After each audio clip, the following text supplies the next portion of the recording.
Hello, friends. Welcome to the In Focus series of iOS Ignite, a platform where we'll be conversing with startup co founders who are creating huge amount of impact in the edtech ecosystem.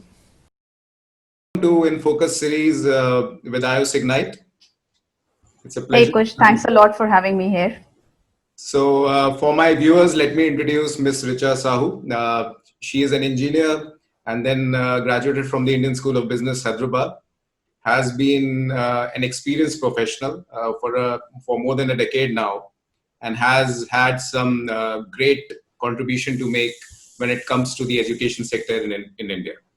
So let us speak to her about the current engagement that she's involved in. She's currently a partner at Loestro Advisors, which is working with schools. So let us hear the journey and how has been the progress of Loestro till date. Sure. Thanks a lot, Kush, and thanks a lot for having me. It's great to be here.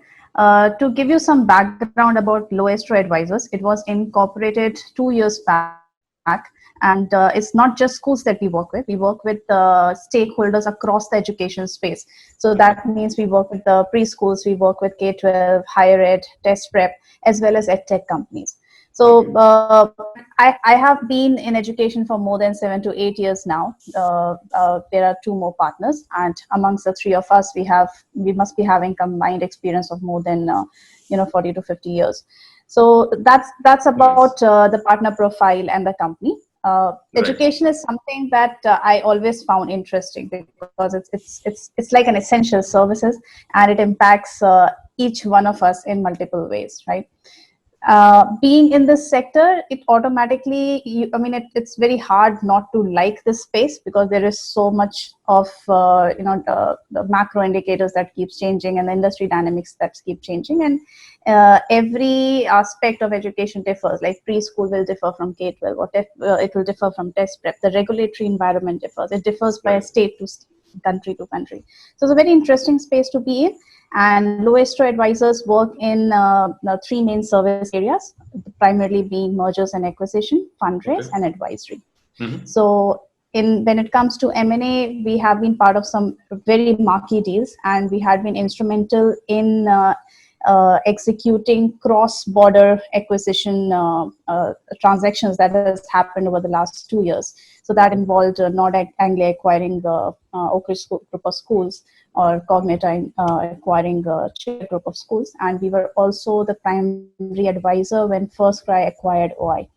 And apart from that, given the COVID situation, we are working with a lot of edtech companies, helping them with their fundraise. So what we have seen is suddenly the behavior and attitude of consumer have changed. And it's a long-lasting impact.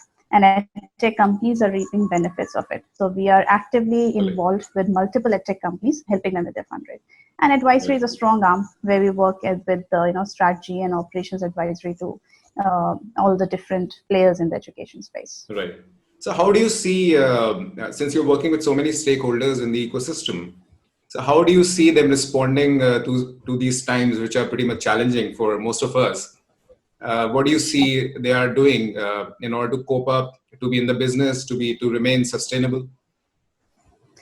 So I think first thing is that there is a whole bunch of a strong push towards digitization. So that is being normalized, and many of the schools initially they thought that it's just the 1 month period that we'll have to do online education, but that's not the case. Right.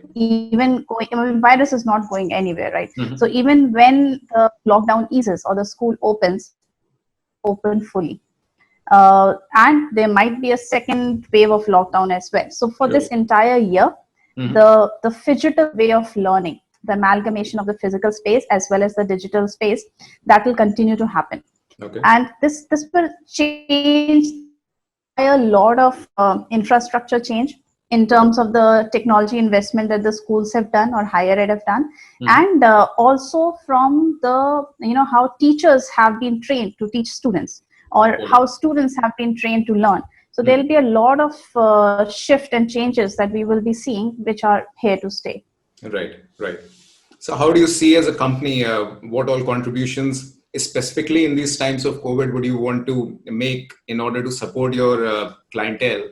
And then going forward, what are your plans?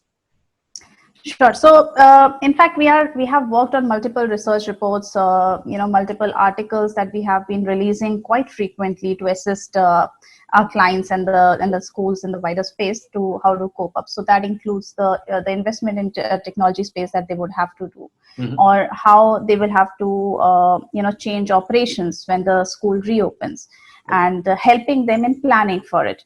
Then one more very important part becomes there will be cash flow challenges for schools specifically, Right. given that a lot of state governments have given orders for delaying the fee collection, and transport lunch will not be they'll not be able to collect it, but a lot of these costs are still there, so the drivers are still on their payroll, and buses EMI still has to be paid. Right. So the costs remain as is, but then the fee collections will be delayed.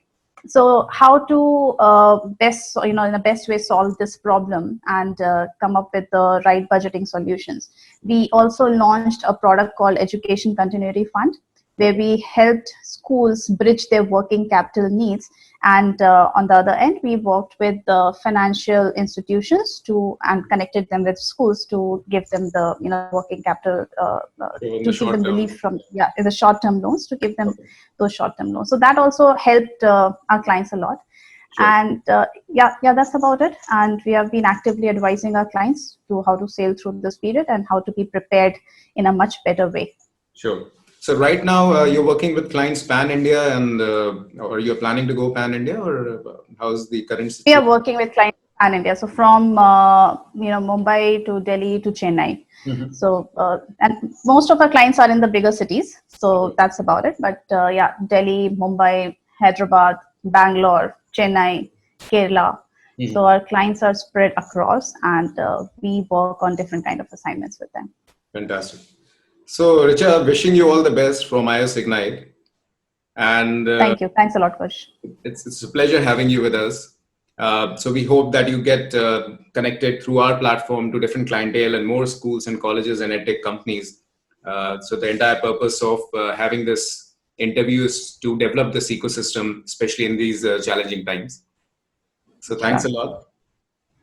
Thank you. Thanks a lot, Kush, for having me. And it's my pleasure. And it will be really helpful if I'm able to connect to a lot more edtech companies through iOS Ignite platform, because as I said, that we are actively working on the fundraise space, and we are seeing that space getting heated up quite a bit.